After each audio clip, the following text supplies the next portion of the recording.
眼爬满了甲骨。 Kepala Jin Lai terbang keluar. Mayat tanpa kepala itu jatuh dan berubah menjadi pohon anggur emas. Cairan berkilau mengalir keluar, dan simbol emas segera menjadi redup. Si Hao dengan cepat bergegas keluar dan meraih cabang khusus pada pohon anggur itu. Pohon anggur berwarna hitam. Cahaya hitam mengalir, dan itu berisi hukum alam bawaan. Tiba-tiba tidak pecah, membuatnya cukup terkejut. Pada saat ini, ekspresi semua orang berubah. Si Hao memotong pola berharga bawaan anggur surgawi.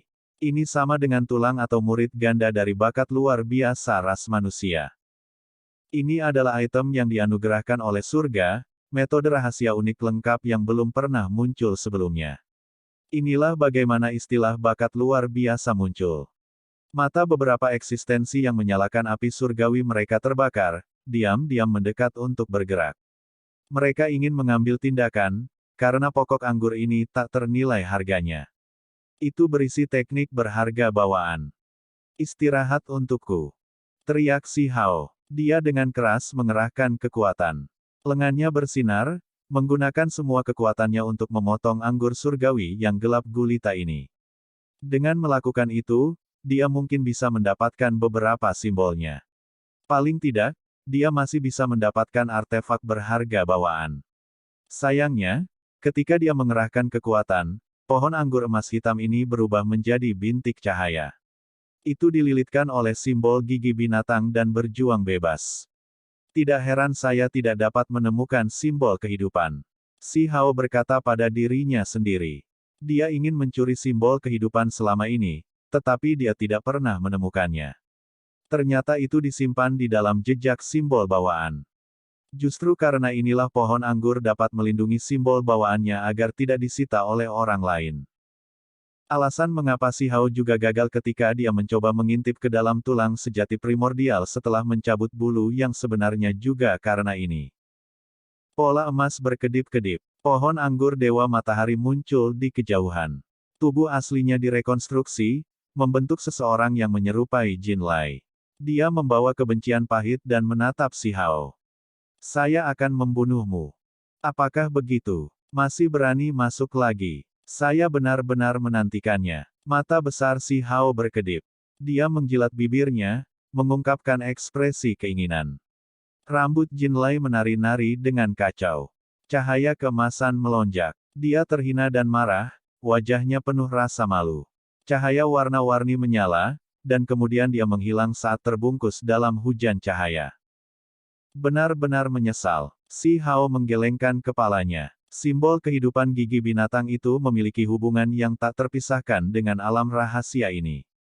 Itu berisi ribuan hukum alam misterius dunia ini. Dia tidak bisa menghentikannya membawa Jin Lai pergi. Suasananya agak aneh. Semua orang memandang si Hao, merasa bahwa kekuatan orang ini bukanlah tipe orang kuat yang normal. Jin Lai terbunuh. Sebenarnya, ini adalah bakat luar biasa pertama yang terbunuh. Meskipun semua orang telah bertukar serangan sebelumnya, tidak pernah seintens ini. Semua orang tahu bahwa mulai sekarang, alam rahasia akan penuh dengan bahaya. Dengan kematian pertama dari bakat luar biasa, lebih banyak yang mengikuti. Seolah-olah kasus setan dibuka. Tidak ada yang bisa menahan kekuatan mereka lagi. Pintu masuk alam rahasia, di atas altar itu. Hujan cahaya bertebaran. Sesosok manusia muncul. Ada banyak orang dari sekte besar di sini. Mereka semua berharap murid sekte mereka mendapatkan keberuntungan alami di alam rahasia. Terlepas dari ini, ada pembudidaya tak berujung yang tidak memiliki kesempatan untuk memasuki alam rahasia. Mereka semua mengamati tempat ini, meninggalkan tempat ini penuh sesak dengan orang-orang. Mereka ingin belajar tentang keadaan di dalam. Orang ini adalah Jin Lai dari Sun Gatvin Palace. Seseorang mengenalinya, tampak sangat terkejut. Sementara itu, yang lain menjadi gempar. Ini bukan tipe ahli biasa, melainkan bakat luar biasa sejati. Dia memiliki teknik berharga bawaan yang unik, namun dia tiba-tiba terbunuh. Orang bisa membayangkan betapa kejamnya lingkungan di dalam alam rahasia itu. Anak-anak dewa sedang bertarung habis-habisan, dan para pemuda yang tertinggi bersaing untuk mendapatkan supremasi. Tirai sudah terangkat. Darah banyak orang melonjak, benar-benar ingin masuk ke dalam dan melihatnya. Itu benar-benar kesempatan besar, tapi sayangnya, orang luar tidak bisa masuk ke dalam. Ini membuat semua orang merasa menyesal. Bakat luar biasa terbunuh. Ini benar-benar sesuatu yang sulit untuk dibayangkan. Di luar ranah rahasia, semua orang mendiskusikan ini dengan penuh semangat. Sulit untuk menyembunyikan ekspresi terkejut mereka. Hal ini membuat ekspresi Jin Lei menjadi pucat, karena semua orang membicarakannya, menebak dengan tepat siapa yang membunuhnya. Sebagai salah satu yang kalah, jenis perasaan ini sangat tak tertahankan. Teman kecil, siapa yang kamu lawan? Seorang tetua sekte tua angkat bicara. Dia duduk dalam kehampaan, sosoknya kabur. Ketika dia membuka matanya, seolah-olah dua garis petir menembus kegelapan. Meskipun Jin Lei mendominasi, ketika berhadapan dengan karakter seperti ini, dia masih tidak berani bertindak terlalu tidak terkendali. Dia mengatakan hal-hal sebagaimana adanya. Pada saat ini, leluhur tua ras Hou, Zimeng, Qin Changsheng dari Gunung Abadi, dan yang lainnya menunjukkan ekspresi terkejut.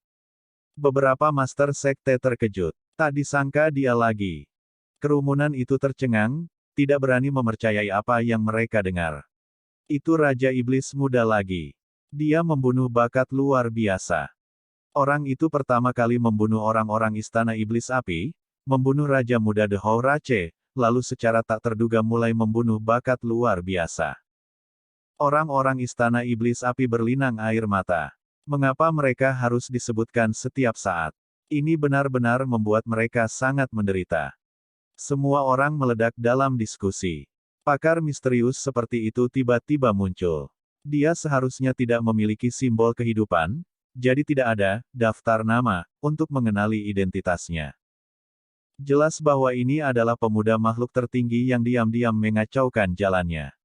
Dia pasti memiliki kepercayaan diri, tidak membutuhkan simbol kehidupan sama sekali. Itu membuat semua orang merasa semakin tertarik. Ini benar-benar sesuatu yang dinanti-nantikan. Saya ingin melihat hal-hal lain yang mengguncang dunia yang bisa dia lakukan. Mungkinkah dia akan membunuh seorang jenius surgawi? Dia membunuh pelayan hebat Istana Abadi, jadi pasti akan ada pertempuran besar yang mengejutkan dunia. Saya benar-benar menantikan untuk melihat apa yang terjadi ketika mereka bertemu lagi. Di luar ranah rahasia, suasana hati semua orang telah diaduk. Mereka bersemangat, merindukan konfrontasi besar di alam rahasia. Di kedalaman alam rahasia, ada danau di mana-mana. Kabut naik dalam spiral. Si Hao membunuh bakat luar biasa, membuat semua orang mempertimbangkan kembali kekuatannya. Meskipun ada banyak orang yang tidak takut, mereka tetap tidak ingin melakukan pertempuran besar tanpa tujuan yang baik. Di alam rahasia, ada banyak peluang alami. Sebuah teratai naga perak sangat berharga, tapi itu tidak penting sejauh berjuang sampai mati.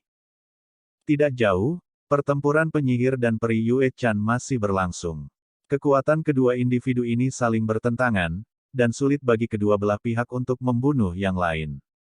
Jika tidak, mereka tidak akan saling berbenturan dari alam bawah sampai sekarang. Si Hao mengira dia akan dipukuli oleh orang banyak, tetapi sekarang, sepertinya orang-orang ini cukup arogan dan menolak untuk melakukan hal seperti itu. Mungkin itu karena belum ada keberuntungan alami yang benar-benar menantang surgawi yang terlihat. Begitu warisan origin Sky Supreme Being ditemukan atau darah berharga tertingginya muncul, itu akan berbeda. Pakaian jangkrik surgawi adalah harta tertinggi. Apakah Anda semua kaya? Sebenarnya tidak peduli tentang itu. Si Hao bergumam. Lututnya bersinar, memperlihatkan sepotong baju besi transparan. Ia mengeluarkan suara weng-weng, seolah-olah sayap jangkrik sedang bergerak. Itu benar-benar menutupi kaki kirinya dengan simbol yang berkedip-kedip. Itu sangat indah. Pakaian berharga semacam ini adalah siapa yang tahu berapa kali lebih berharga daripada lotus naga perak. Itu tidak pada urutan yang sama besarnya. Peri Yue Chan, karena kamu memberiku sepotong baju besi jangkrik surgawi, maka kamu harus melakukan perbuatan itu sepenuhnya dan mengirim sepotong lagi sehingga aku bisa memiliki simetri. Si Hao berkata dengan sombong. Semua orang menjadi tercengang. Orang ini memperoleh pakaian jangkrik surgawi Yue Chan. Selain itu adalah potongan kaki. Bagaimana dia mendapatkannya? Itu pasti tidak diberikan kepadanya oleh peri Yue Chan. Iya ya, kakak Yue Chan, kamu terlalu murah hati, bahkan memberikan armor paling berharga seperti ini untuk orang lain. Betapa beraninya. Penyihir itu terkikik, matanya berkilauan dengan kecemerlangan saat dia tepat waktu memberikan pukulan mental. Jejak di antara alis Yue Chan berkedip.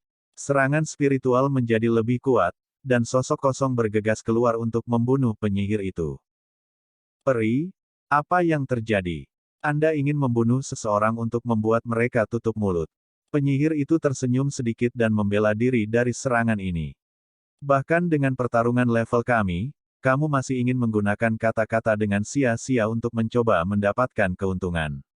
Benar-benar tidak berarti. Yue Chan tenang. Kulitnya putih bersih seperti batu giok, temperamennya luar biasa. Dia tidak terpengaruh sama sekali. Jika aku ingin melepaskan sepotong baju besi jangkrik surgawi lainnya, itu akan sangat sulit, si Hao berkata pada dirinya sendiri. Dia bergerak di sekitar kedua gadis itu, tampak seperti dia akan mengambil tindakan. Semua orang menjadi terpana. Orang ini mengupasnya sendiri. Mereka semua mengungkapkan ekspresi terkejut. Orang-orang ini memandang si Hao, dan kemudian mereka melihat kaki Yue Chan yang panjang dan ramping, berkilauan dari batu giok putih salju. Mereka membuat semacam asosiasi, merasa seperti adegan itu pasti salah satu yang agak sensual. Haha, penyihir itu tertawa terbahak-bahak, sama sekali tidak mengkhawatirkan citra luarnya. Tubuhnya bergoyang ke sana kemari, tapi tidak jelek, malah memiliki jenis kecantikan yang unik. Rambut indahnya berkibar-kibar, sosoknya anggun dan bergerak, dengan penampilan yang cantik. Matanya yang indah bersinar seperti batu permata, dan kulitnya seputih salju seperti peri. Ada pesona yang luar biasa padanya. Kakak Yue Chan, apa yang terjadi dengan kakimu? Meskipun putih berkilau seperti gading, tampaknya ada beberapa sidik jari. Penyihir itu terkikik. Dia jelas sengaja berbicara omong kosong untuk membuat marah Yue Chan. Sekelompok orang semua mengungkapkan ekspresi terkejut, dan kemudian mereka melihat si Hao. Seseorang berkata dengan lembut, di mana orang itu dari Istana Abadi? Bukankah dia berjalan dekat dengan peri surga mending sekte? Mengapa dia tidak mengambil tindakan? Hei, dia tidak ada di sini. Tepat pada saat ini, cahaya menyilaukan muncul di cakrawala. Pertempuran besar meletus. Ada sosok di sana mengacungkan tombak kosong di tangannya, mengaduk angin surgawi saat dia melakukannya. Di langit yang kacau, simbol tak berujung berputar-putar. Seolah-olah kubah surga akan terbelah. Penampilan surgawinya benar-benar menakutkan. Di sisi lain, cahaya keemasan bersinar. Seorang pemuda yang sama tinggi dan besar berdiri di sana. Kedua individu saling bertentangan dengan kekerasan yang sama, akan melakukan konfrontasi besar. Wilayah itu sangat kabur dengan kabut abadi yang melingkar. Ada jimat yang bergegas. Kedua individu mengambil tindakan pada saat yang sama, saat ini memperebutkannya. Itulah, simbol tulang, yang diperlukan untuk memasuki tanah warisan. Semua orang terkejut, dan mereka semua bergegas. Jika seseorang ingin memasuki tanah warisan, mereka harus memiliki simbol tulang. Meskipun ada lebih dari satu, mendapatkan satu lebih awal dan masuk sebelum yang lain secara alami memungkinkan seseorang untuk mendapatkan lebih banyak keberuntungan alami. Ketika semua orang bergegas ke wilayah itu, si Hao bersiap untuk membunuh peri Yue Chan. Mereka berdua memiliki hubungan musuh, jadi dia secara alami tidak akan membiarkan kesempatan ini pergi. Namun, tepat ketika dia bersiap untuk mengambil tindakan, seseorang juga membidiknya, dengan cepat bergegas keluar dari kegelapan. Ada api surgawi yang dibawa. Dia dengan keras menamparkan keluar. Belalang mengintai jangkrik, tidak menyadari Oriole di belakangnya. Peri Yue Chan yang saat ini sedang bertarung sengit melawan penyihir dengan cepat bergeser ke samping untuk menghindari serangan mengerikan Si Hao. Sementara itu, Si Hao juga terkejut. Dia dengan cepat melompat untuk menghindari serangan kuat dari ahli api surgawi di belakangnya. Chi Lingkong. Si Hao akhirnya melihat siapa itu. Monster jahat, serahkan hidupmu. Chi Lingkong dan ahli api surgawi lainnya dari klan yang sama menyerangnya. Hal lama, aku tidak punya waktu untuk berurusan denganmu sekarang. Aku akan mengambil simbol tulang dan membunuh kalian semua saat aku kembali. Kata Si Hao. Matanya berkedip. Dia melihat bahwa penyihir dan Peri Yue Chan telah berpisah dan bergegas ke depan. Dia juga mengikuti. Kedua ahli mengejarnya. Namun, kecepatan Si Hao terlalu cepat. Dengan teknik Kun Peng bergabung menjadi kilat, menyembunyikan penampilan aslinya, dia sangat cepat. Hanya dengan beberapa kilatan, dia menghilang dari tempat ini. Pergi, kita juga pergi. Sangat penting bagi kita untuk mendapatkan simbol tulang itu. Jika kita bisa membuka warisan terlarang, itu akan lebih penting daripada yang lainnya. Chi Lingkong mengatupkan giginya dan berkata. Ketika dia memasuki wilayah ini, kabut menjadi lebih tebal. Pertempuran kacau meletus dengan semua orang mencoba merebut simbol tulang. Begitu Si Hao masuk, seseorang mengirim telapak tangannya ke arahnya. Cahaya warna-warni bersinar dalam ribuan garis dan kekuatan surgawi melonjak.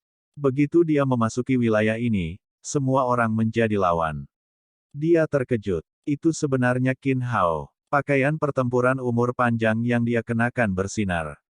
Dia tidak ingin bertarung sampai mati dengan adik laki-lakinya ini. Meskipun dia diserang oleh telapak tangan, itu adalah serangan yang melewati udara, dan tidak ada serangan lain. Apakah kakek datang juga? Si Hao mundur ke samping dan mencari-cari. Dia tahu bahwa jika orang itu adalah kakeknya, kemungkinan besar dia datang untuk Qin Hao. Itu, pikirannya sangat terguncang. Dia tidak pernah berharap untuk benar-benar melihat pemuda istimewa itu. Dia berada di puncak gunung yang tidak terlalu jauh, saat ini menatap Qin Hao. Ekspresi orang itu rumit. Ada cinta yang menyayangi, tetapi juga perasaan jarak. Ada juga kenangan, tetapi lebih banyak kesedihan. Dia benar-benar ingin berjalan, tetapi dia berhenti. Ketika Si Hao melihat ini, hatinya bergetar. Dia dengan cepat menutup. Tubuh Si Hao sedikit gemetar. Apakah itu kakeknya? Dia sangat tersentuh, tetapi juga sangat gugup. Gunung itu tidak terlalu tinggi, dan tumbuh-tumbuhan tumbuh subur. Pemuda itu berdiri di atas sebongkah batu besar, menatap Qin Hao yang jauh. Mulutnya sedikit terbuka, seolah ingin mengatakan sesuatu, tapi kemudian tertutup lagi. Hai! Tiba-tiba, raungan yang mendesak dan menusuk telinga terdengar. Seekor beruang emas besar muncul di puncak gunung itu, yang tingginya 10 sang. Itu menamparkan ke arah pemuda itu. Itu mengungkapkan seteguk gigi putih salju yang tajam seperti pedang. Ini adalah makhluk di alam pakar tertinggi. Itu sangat kejam. Simbol emas menyala seperti api di sekelilingnya dan melonjak ke bawah. Si Hao terkejut. Dia tidak bisa menahan diri untuk tidak mengeluarkan teriakan keras, karena pemuda itu saat ini sedang mengalami keadaan pikiran yang gelisah. Dalam situasi seperti ini, kemungkinan besar dia akan menjadi mangsa serangan diam-diam ini. Sepasang sayap yang tidak jelas muncul di belakangnya, dan kemudian dia dengan cepat bergegas. Dia tidak ingin sesuatu yang tidak terduga terjadi. Jika itu adalah kakeknya, maka jika dia secara tidak sengaja menemui masalah, maka itu akan menjadi hal yang tak terbayangkan. Cahaya surgawi bersinar. Pemuda itu menghilang, kecepatannya sangat cepat. Dia menghindari beruang emas besar itu. Si Hao menjadi tenang. Pemuda, ini penuh kewaspadaan, dan metodenya tidak biasa. Dia meninggalkan bayangan di tempat aslinya. Dia pasti ahli. Peng! Dengan lambaian tangannya, sayap berkibar. Beruang emas besar yang kuat ini terpesona. Dia melihat pemuda itu, membuka matanya dan ingin mengatakan sesuatu, tetapi dia memperhatikan bahwa pihak lain dengan cepat mundur, memisahkan jarak di antara mereka. Jelas bahwa pihak lain sangat waspada terhadap beruang emas yang sangat besar. Di alam rahasia, tidak ada yang bisa dipercaya. Semua orang waspada terhadap satu sama lain, atau mereka mungkin ditebang setiap saat. Bolehkah aku bertanya apakah kamu, ketika si Hao mencoba mengatakan sesuatu, suaranya mulai bergetar. Ketika dia melihat pemuda ini, dia merasa sulit untuk mengendalikan emosinya. Hong! Kilatan petir menyambar, yang sangat tebal. Itu menghantam kepala si Hao dengan cara yang spektakuler, seolah-olah sungai surgawi mengalir deras. Si Hao mengangkat kepalanya, melihat bahwa anak petirlah yang mengambil tindakan. Simbol tulang, itu tiba-tiba berakhir ke arah ini. Kecepatan anak petir sangat cepat saat dia dengan cepat mengejar. Jelas bahwa anak petir memandangnya sebagai pesaing, jadi dia membuat langkah pertama untuk menang. Si Hao sangat marah. Dia baru saja bertemu dengan orang yang dia curigai sebagai kakeknya, tetapi dia terganggu seperti ini. Dia secara alami sangat tidak puas. Sementara itu, dia mengacungkan tinjunya dan meledak ke arah langit. Petir juga jatuh, disertai dengan kekuatan Kunpeng serta misteri mendalam catatan primordial sejati. Itu bergegas menuju langit. Tinju ini membuat kekosongan bergetar dan terdistorsi seperti lukisan yang terguncang. Anak petir terkejut. Dia agak bingung dengan situasinya. Si Hao tidak melawan dia untuk simbol tulang, tetapi malah menjadi marah karena tinju yang dia kirimkan. Kemudian, beberapa talenta luar biasa menyerbu, beberapa dari mereka menyerang ke bawah. Ini sekali lagi membuat si Hao sangat tidak puas. Dia terus-menerus mengambil tindakan, bahkan membuka lorong surgawinya untuk membatasi satu orang yang turun, dan memberinya pukulan yang kejam. Anak muda itu mundur. Ekspresinya agak aneh, dan dia menjadi lebih waspada. Dia bisa melihat bahwa si Hao tangguh dan tidak biasa. Simbol tulang menjadi semakin jauh dari mereka, jadi beberapa talenta luar biasa bergegas melewati mereka tanpa mengganggu mereka lagi. Si Hao mengikuti dan mengirimkan suara, bertanya, bisakah saya bertanya apakah Anda berasal dari alam bawah? Pemuda itu berhenti dan menunjukkan ekspresi terkejut. Si Hao tahu bahwa jenis pengejaran dan jenis pertanyaan ini sangat mendadak dan akan membuat pihak lain menjadi lebih waspada. Aku tidak punya niat buruk. Dia berhenti bergerak dan berbicara terus terang. Matanya jernih, berusaha menenangkan dirinya sebisa mungkin agar suaranya tidak bergetar lagi. Kamu siapa? Pemuda itu segera tenang dan tampak tenang. Aku juga berasal dari alam bawah. Si Hao berkata dengan lembut. Dengan berbicara seperti ini, dia mengambil risiko yang sangat besar. Jika orang ini bukan kakek 15, maka itu akan sangat merepotkan. Apa yang baru saja dia lakukan sama saja dengan mengekspos beberapa lubang dalam identitasnya. Mata pemuda itu menjadi redup, tidak tahu apa yang dia pikirkan. Si Hao merasa cemas dalam hati. Dia tidak tahu apakah pihak lain sedang membuat persiapan atau apakah itu sesuatu yang lain. Jika bukan kakeknya, maka situasinya akan sangat serius. Aku tidak tahu siapa kamu, tapi aku bisa merasakan bahwa kamu tidak memiliki niat jahat. Pemuda itu berbicara. Dia memiliki tipe kesadaran surgawi yang tajam yang bersifat naluriah. Ini adalah sesuatu yang sangat mirip dengan si Hao. Intuisi mereka sangat kuat. Si Hao menatapnya dengan penuh harap, dan sekarang, dia benar-benar merasa sedikit tersiksa, serta gugup yang tak tertandingi. Itu karena dia sangat peduli tentang ini. Dia takut dia akan kehilangan kesempatan ini atau mungkin mengenali orang yang salah.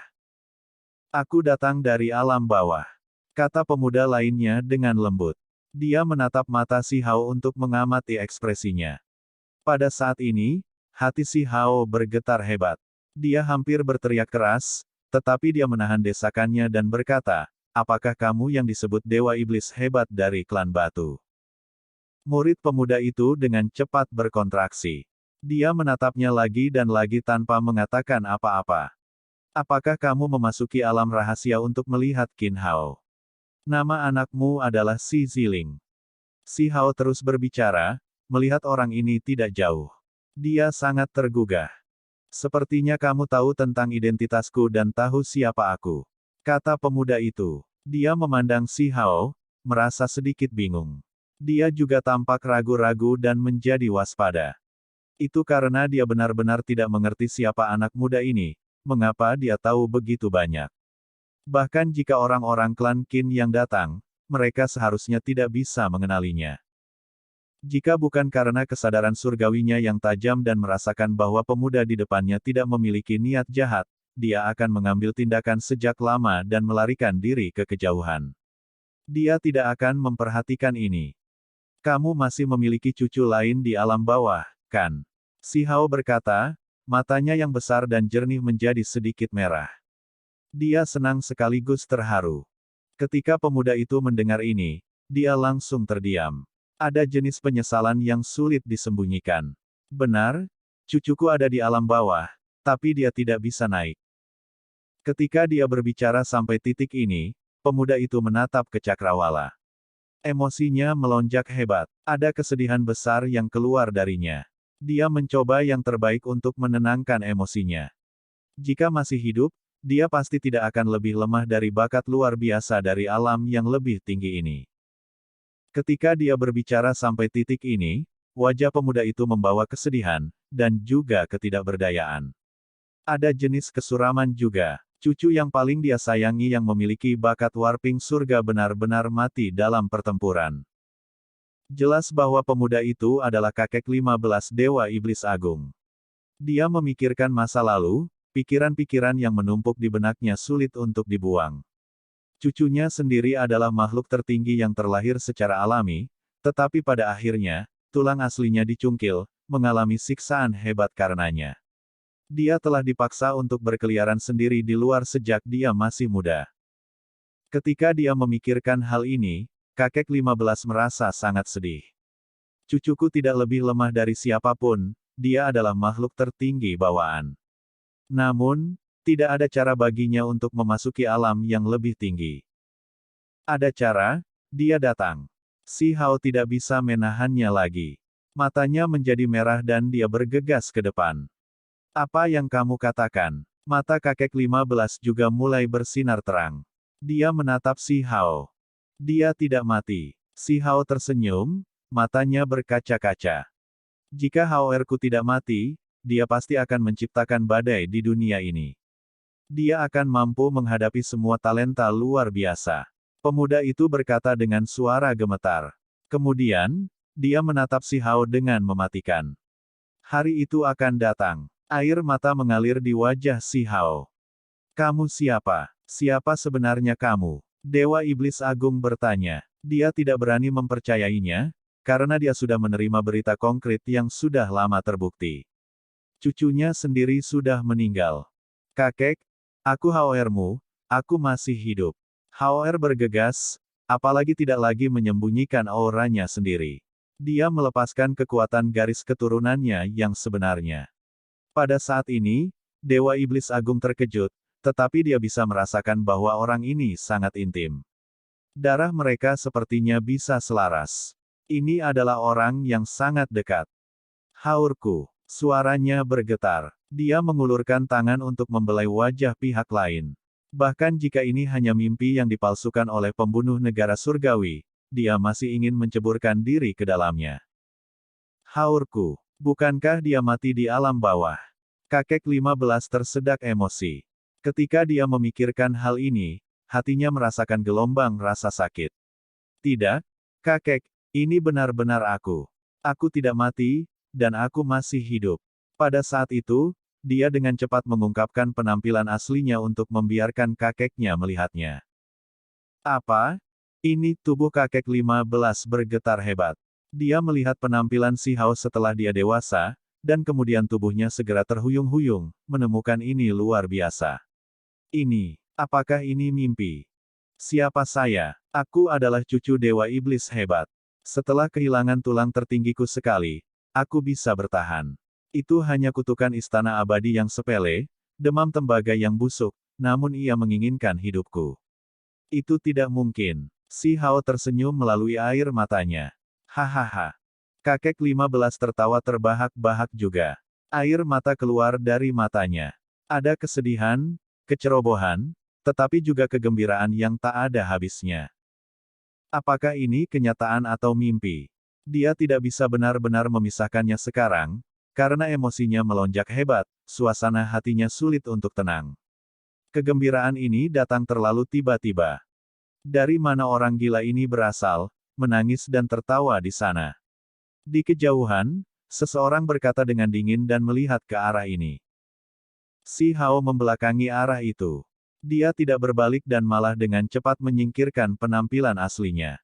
Dia menggunakan 72 transformasi kemampuan surgawi ras Zuyan untuk mengubah penampilannya. Kemudian, dia berbalik dan berkata, "Pergi." Jelas bahwa ini adalah bakat yang luar biasa. Dia tidak bertemu dengannya sebelumnya, tetapi dia bisa merasakan bahwa ada esensi spiritual kehidupan yang sangat bersemangat di dalam dirinya. "Kamu ingin aku pergi?" Orang itu dengan dingin menyapu matanya. Dia mengenakan baju besi hitam di tubuhnya, dan ada aura dingin pada penampilannya yang sangat menakutkan. Seluruh tubuhnya bersinar dengan cahaya gelap. Armor hitam mulai bersinar. Dia langsung mengambil tindakan, meretas keluar dengan pedang suci hitam di tangannya. Dia juga memarahi, tersesat. Garis energi pedang ini sangat ganas. Itu mendistorsi langit dan benar-benar mengelilingi si Hao dan kakek 15. Ini sudah tidak bisa digambarkan hanya sebagai energi pedang. Itu lebih seperti lautan pedang. Itu mengerikan. "Kakek, tunggu sebentar untukku," kata si Hao. Kemudian, dia menyambut lautan pedang ini. Dia mengaduk energi vital tubuhnya tanpa menahan apapun. Bagian surgawinya bersinar, terus membesar untuk memblokir lautan pedang ini. Selain itu, ketika dia mengacungkan tinjunya, Vermilion Bird, True Phoenix, Suani, Thunderski Sparrow, dan lainnya semua muncul. Simbol diagram 10.000 roh dan catatan primordial sejati digabungkan. Dia telah memahami maknanya yang mendalam. Saat ini, serangan bertenaga penuhnya mengguncang langit dan bumi. Hong! Dunia bergetar. Tempat ini mulai bergoyang maju mundur. Pria dari dunia bawah itu bertemu lawan. Itulah anak dunia bawah, individu yang sangat kuat. Dia benar-benar dihentikan oleh seseorang. Itu orang yang disebut Raja Iblis. Belum lama ini, dia membunuh Jin Lai, dan sekarang, dia menghadapi anak dunia bawah. Pertempuran ini menarik perhatian semua orang di sini. Mereka semua mengungkapkan ekspresi terkejut. Si Hao mengakui bahwa anak dunia bawah ini sangat kuat, sedikit lebih kuat dari Jin Lai. Itu adalah lawan yang menakutkan. Cahaya dunia bawah melonjak di sekelilingnya dengan kekuatan divin korosi. Anak dunia bawah yang kuat diledakkan ke belakang. Keduanya bertarung dengan intens, bertukar lebih dari 100 gerakan dengan cepat. Apa yang mengejutkan adalah bahwa, Raja Iblis masih tidak pernah mengungkapkan teknik berharga bawaannya. Anak dunia bawah bukanlah sosok biasa. Dia telah membunuh bakat luar biasa sebelumnya dan sangat tangguh. Dia benar-benar menghadapi musuh yang hebat. Petir membanjiri langit. Semua jenis burung surgawi dan binatang buas muncul. Si Hao menggunakan diagram 10.000 roh, menyebarkan cahaya dunia bawah hitam di sekitar anak dunia bawah. Dia kemudian mengirim tinju yang menghancurkan ke dalam. Darah memercik keluar. Setelah pertempuran hebat yang terdiri dari lebih dari 300 pertukaran, si Hao menghancurkan anak dunia bawah di udara. Ketika simbol kehidupan merekonstruksi anak dunia bawah, si Hao dengan dingin menatapnya dan berkata, "Tersesat. Kamu, Underworld Chill sangat marah." Pihak lain mengembalikan kata-kata ini, tetapi perbedaannya adalah kata-kata ini diucapkan setelah dia terbunuh. "Jika kamu tidak mau menerima ini, maka kembalilah. Lalu, aku akan membunuh tubuh aslimu." Si Hao berkata dengan tenang. Dia kemudian berbalik dan dengan cepat tiba oleh kakeknya. "Kamu adalah cucuku," kakek 15 terkejut dan tersentuh. Pemuda ini sebenarnya sangat tangguh, secara langsung menghancurkan bakat luar biasa. Film pun berakhir.